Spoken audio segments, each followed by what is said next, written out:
Farming season is on its way, and farmers are preparing their lands to cultivate this year.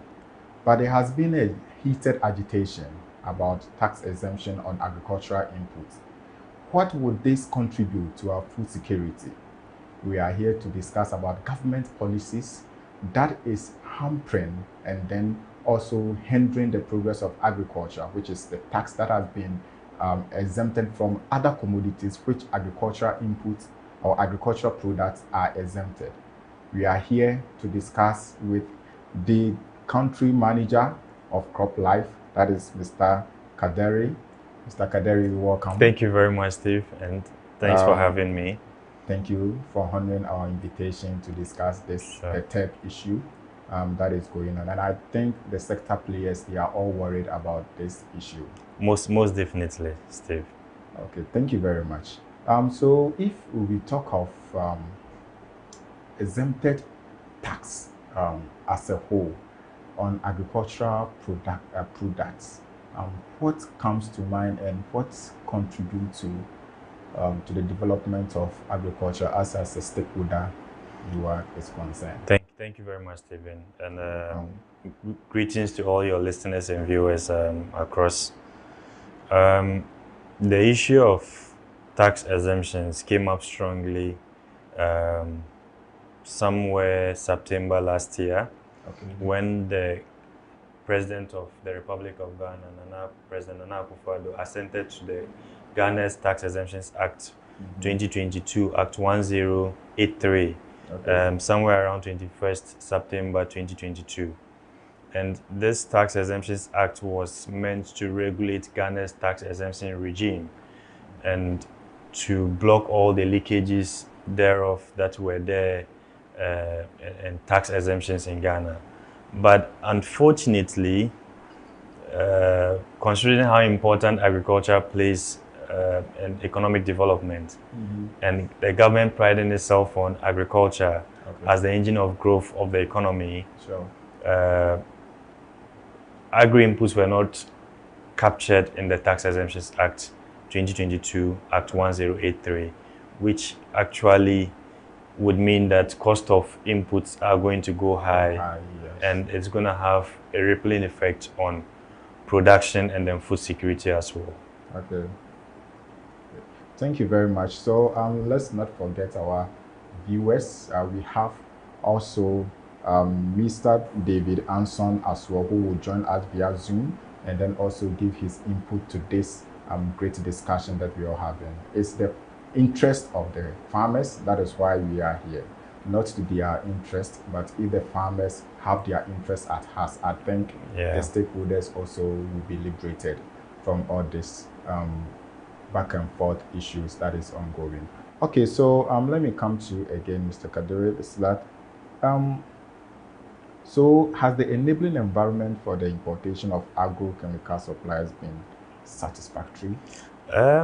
That is a very good question, because over the years, companies bringing in agri-inputs would have to put into writing through the PPRSD, that's the Plant Protection and Regulatory Service Department of the Ministry of Food and Agriculture, for special taxes to be granted on agri-inputs. Usually it will take a week or two, and then through the Ministry of Finance, these tax exemptions should be granted, and that has always been the case. And once the tax exemptions were granted, it would mean that cost of inputs will be minimized. So over the years, that has been the case until the passing of this Tax Exemptions Act I mentioned, which didn't include agri-inputs. And as we stand now, we have a lot of our members who have their inputs stacked at the ports, various ports, because of the high cost of clearance. The taxes haven't been granted, and whilst these inputs are even still seated at the ports, it's attracting extra costs like demurrages at the ports. Yes. So some of the companies is now, you now have to look at the business case. Do you still hold on whilst the goods attract more demurrages, or you go ahead to clear them and then sell them with the tax inclusive in the pricing? So it's become a dicey situation. But most of our companies cannot hold on any longer because of the high cost at the ports and then the high demurrages, and I've gone ahead to clear these goods. I'll give you an example. Last year, one of our companies cleared 15 containers of pesticides, and the total tax amount together, when there were tax exemptions, he paid close to 64,000 Ghana cedis. 64,000. Yes, even with tax exemptions. Okay. This year, without exemptions, he's not even clearing 15, he's clearing 10. And trust you me, he's paying close to 400 64 to 10. No, he cleared 15 containers. Okay, 15 containers last year, and he paid 64,000. 64,000. Yes, Ghana cedis. So 15 last year. 64,000. 64,000. This year he's clearing 10, not even 15, and he's paying 466,000.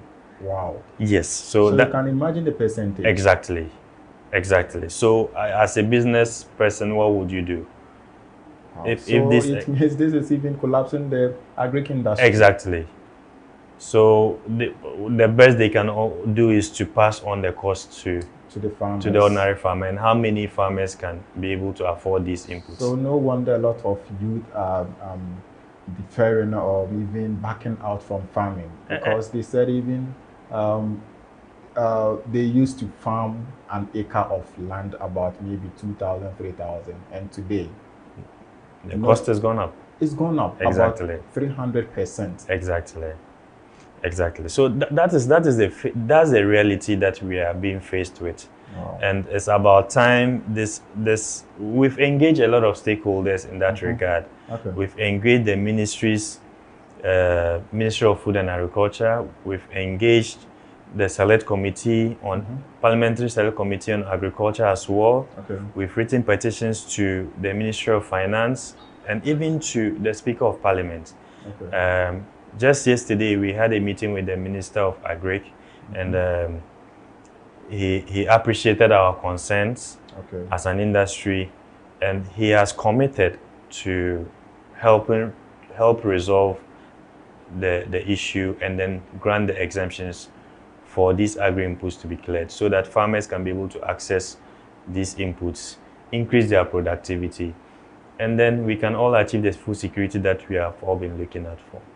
So, Minister, the new incoming Minister, Honorable Brian Champong, this is on your laps. You know, we want you to do this remarkable thing to actually start ruling or start improving the agri sector by giving tax exemption to agric inputs. And I hope with the call from our stakeholders, it's going to be fruitful. We are looking forward for such, and we will applaud you. Even here, AgricToday here, we will come and then also mention the name and also applaud you for giving such tax exemption to liberate our farmers, because this is very, very worried. This is very, very worried. Thank you very much, Mr. Kadiri, and then let's go. So, what has been some of the incentives so far? Incentives with regards to the taxes? Yeah, to the taxes. Yes, sure. as I did mention, until last year, September, when the President assented to the Tax Exemptions Act. Prior to that, we've been cushioned, or the industry has been cushioned with some tax exemptions. And this has actually reduced the cost of clearing these goods. That is why input prices have been where they are. And I give one example as well. Even with last year, with the tax exemptions, we started off the year, January, February, with a bottle of glyphosate selling right about 20 Ghana cedis to 30 Ghana cedis. Before we hit last quarter last year, that same bottle of glyphosate was selling close to 60, 80 Ghana cedis in the same market. And you see the price differentials. Yes. And was even with tax exemptions. So what came to play in there also was the forex. Okay. We know how much our CD, yes, our CD, as for that, your guess is as good as mine. Yes, so that contributed also to increasing cost of inputs and production. Okay. So we are still pleading and hoping that government and our engagement with the sector ministries, these special tax exemptions will be granted to agri-inputs so that we can achieve this food security that we've all been yearning for. Okay, thank you very much. So we saw in the publication a lot of containers were being stacked at the airports and the seaports. Yeah, the seaports. Can you confirm this? And I would say, why is it so? Yes, so that is what this whole discussion has been about. And we are gearing towards the new farming season, and in some places the land's already been cultivated. Sure. And there's dire need for inputs. To be used for production to begin. The agricultural landscape of Ghana is such that it is very timely, and in some regions, once you miss the season, then you're already counting your losses before the harvest is even done. Exactly. And in most cases, with the small scale farmers, most of them, I tell you, have credit facilities. Most of them are taking loans in order to invest into their farms as a business. Now, with these tax exemptions not granted and containers are still stuck at the seaports because of the high cost of clearing it, our companies are not able to get the inputs, the pesticides, the fertilizers, and the seeds and other equipments to the farmers in time. And as we battle for these exemptions to be granted and these containers are still stuck at the ports, farmers really need them this time because the rains have started. Yes. And for us as an industry, this shouldn't have been even a subject for discussion. We should have been looking at how best to timely get these inputs to the farmers. But as it is now, we are still struggling to get these goods out of the ports at relatively cheaper prices with the tax exemptions, so that we can get them to the farmers, for them to access them. We are talking about access to quality inputs. Yes. So if we don't get the inputs to them in time, we are going to have a challenge. Sure, and what is going to happen is that either farmers are going to reduce their farm sizes because the inputs will not be many. And when they reduce their farm sizes, production is going to be low. Yes. Incomes are going to be low. Food security that we all hear about is also going to be a challenge. Sure. Yes. And one thing that we should also take cognizance of is that with our industry, just like any other industry, we have a major challenge of counterfeiting. Yes. We have a major challenge of counterfeiting. A lot of people are counterfeiting our company's products.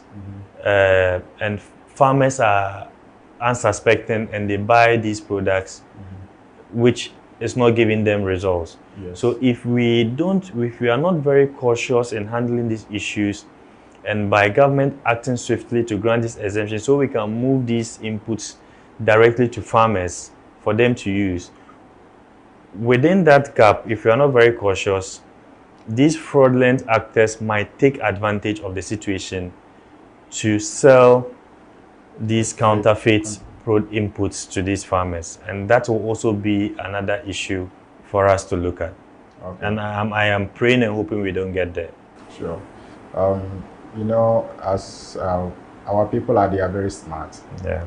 So as they are looking for slightest opportunity. Exactly. This opportunity exactly. Exactly. To just get in the fake chemicals and then other fertilizers. Exactly. And what happens is that these fake inputs if we are not careful and they get into the market, whichever produce they use them on, those produce will come back to our table, and then you and I are the same person going to exactly. Yes. So it has both human health risks and then environmental risks as well. Indeed. Yeah. Even with the proper use of our chemical fertilizers, Yes. we are complaining bitterly. Exactly. How come the use of counterfeit or fake fertilizers for production of food crops for us to consume? That would be a terrible situation, and we don't want to get there. Exactly. Not at all. So let me come back to you. So have you engaged the government on this? I know, was it last year? Yeah. There was a press conference whereby a petition was sent to the Minister of Finance about this tax exemption. So you petitioned the Minister of Finance, you petitioned the Agric Minister as well, and I think you petitioned the Speaker too. Yes, on the same issue. So what has been the results, say, or has there been any intervention? Yes, we are making progress, and as I did mention in my earlier submission, we've petitioned all these major stakeholders. We've had engagements with them, especially with the Ministry of Food and Agriculture. They have been very, very cooperating and engaging, and they appreciate our concerns. And yesterday, as just yesterday, we had a roundtable meeting with the new Minister Brian Echampong, together with his deputy. And then even present in the meeting was the chairman of the Parliamentary Select Committee on Agriculture. And what came out from the meeting was that the minister wants to use, he has that power to put into writings to request for that tax exemptions, which he wants to explore. And we were given at least some respite that the ministry will work around the clock to make sure that we get these tax exemptions and get these inputs to the farmers so that we can all have enjoy the food security that we have been craving for. We thank God for headway this time around, and we are hoping before even the farming season, I know our farmers are preparing their lands. And even some are even planting. I'm sure some are even planting. Yes. So maybe by ending of maybe April, May, I think something will hear good news from the ministry. Yes. And then fingers crossed. Yes, sure. For the agric industry as well. Because Charlie, if this doesn't come, it means we are heading to we are heading to, and we don't want to get there. And you heard Mr. David say that. I mean, one of the implications is that companies would have to even cut down the imports. So quantities are going to go down. Yes. Exactly. Yes. So it's a challenge. Sure, it's a big challenge. I know there will be an effect to our food prices. So how do you think it's going to affect our food prices locally? Yes. So it's a value chain, and right down from the ports. If I tell you the cost structure of even bringing in one container of inputs, it will marvel you. So possibly let's start from the port, because even for that, companies pay dollars equivalent for registering one product with the EPA. I think it's about $3,000, and then the renewal fee is about $1,500 for registering one product, and this in itself is cost already. Now I'm bringing in these containers, bringing in these inputs to the ports without tax exemptions. As I did give you a scenario, from 64,000 to 466,000. And that is huge margins. That is huge margins. So if a company is able to pay this huge amount of money, as a business person, you are only going to add that to your pricing. And when that gets into the pricing of inputs, the farmers are also going to add it to the cost of their produce.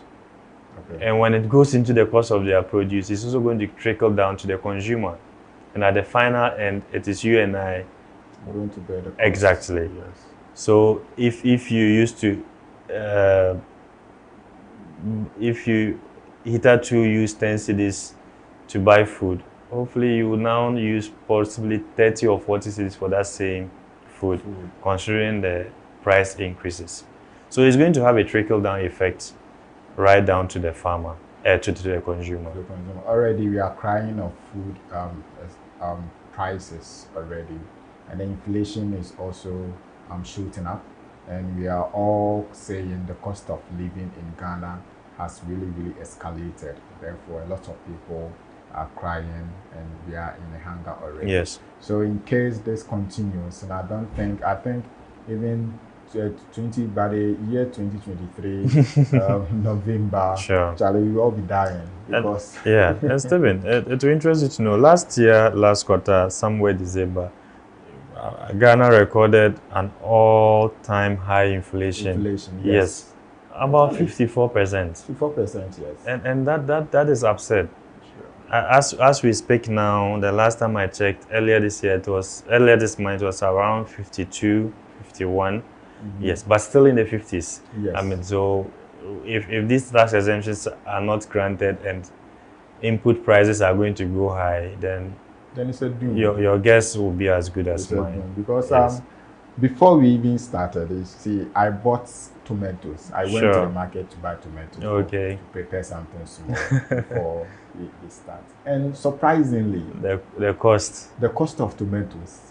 Yeah. Even small 5 cedis. Exactly. Small, not like just small. Someone was telling me. She asked me, Charlie, so what is your minister doing? I learned you went to meet your minister who has come. Have you told him that we are buying small tomatoes, 5 cedis? Yeah. And I said, oh, don't worry.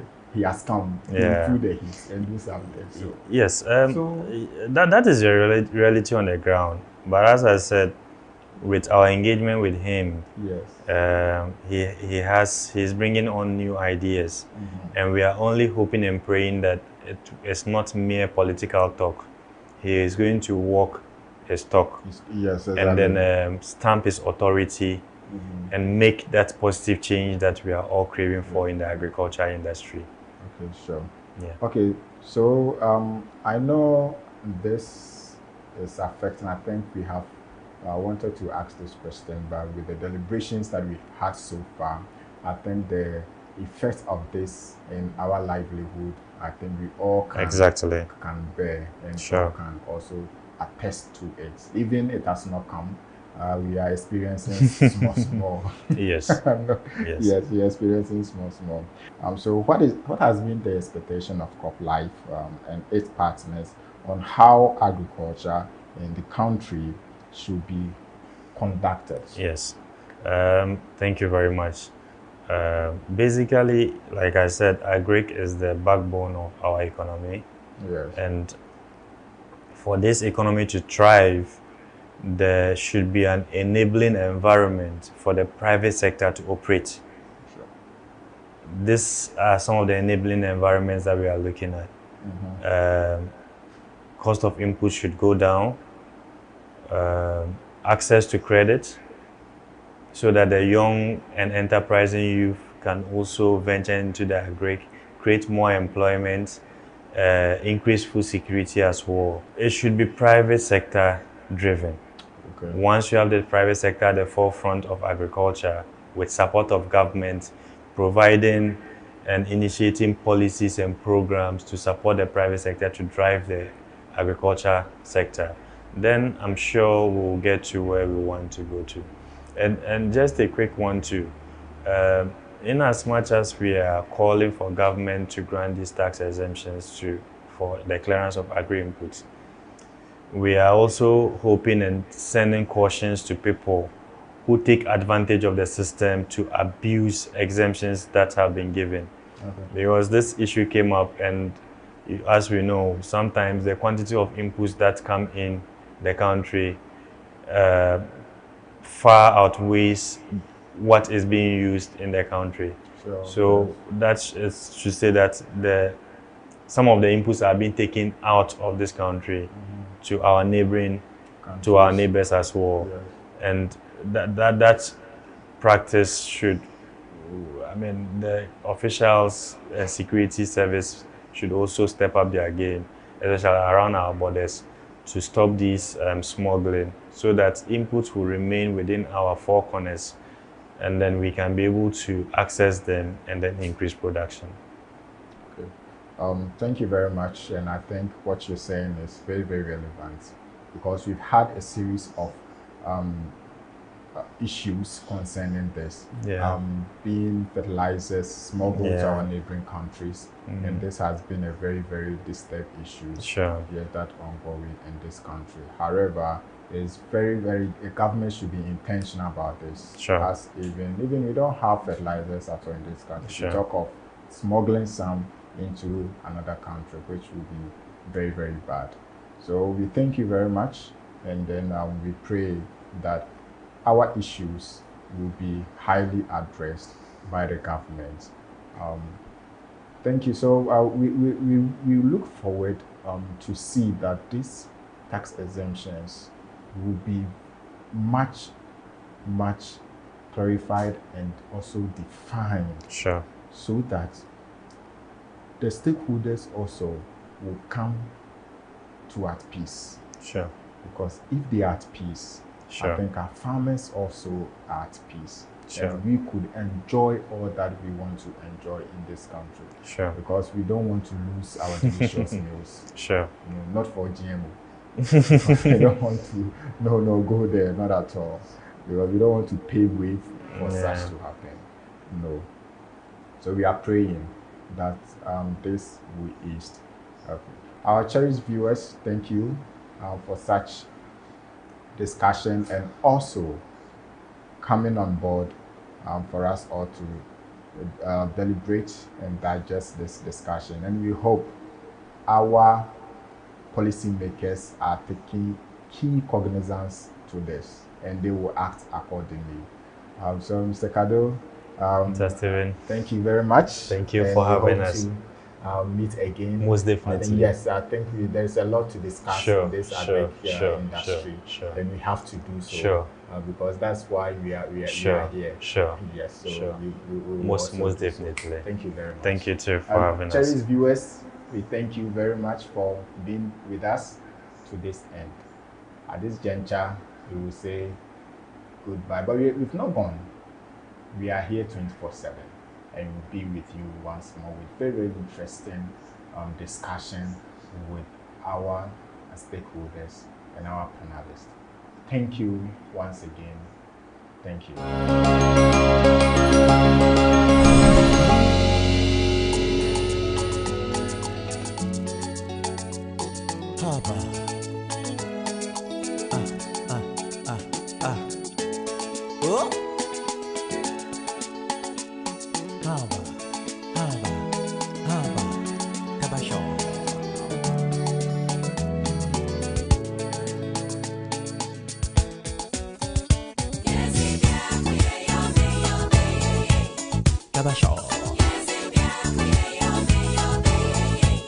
Tabasho.